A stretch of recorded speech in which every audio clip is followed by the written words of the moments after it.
சாமி கும்பிட எல்லாம் ரெடி ஆயிடுச்சா? எல்லாம் ரெடி ஆயிடுச்சு. நீங்கள் தான் லேட்டு. வாங்க. முருகனுக்கு பிடிச்ச திணை மாவிளக்கு ரெடி ஆயிடுச்சு. முருகனுக்கு பிடிச்ச பஞ்சாமிர்தம், சுட சுட சோறு, பீட்ரூட் பொரியல்,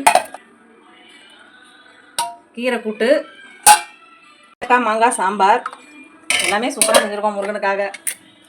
பாசிப்பருப்பு பாயாசம்,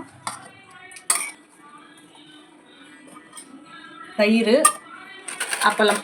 இதுதான் இன்றைக்கி நம்ம வீட்டு ஸ்பெஷல். முருகனுக்கு சூப்பராக மாவிளக்கு எல்லாமே ரெடி பண்ணிட்டேன். இப்போ சாமி கும்பிடலாம் வாங்க. சாமி கும்பிட ஆரம்பிப்போம். எல்லாம் எடுத்துகிட்டு போயிடுறேன்.